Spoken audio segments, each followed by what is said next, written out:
This will test your ability to hold your lane perfectly.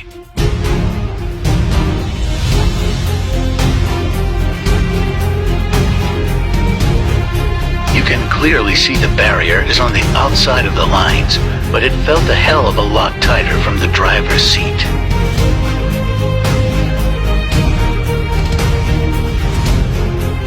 No room for error, that's for damn sure.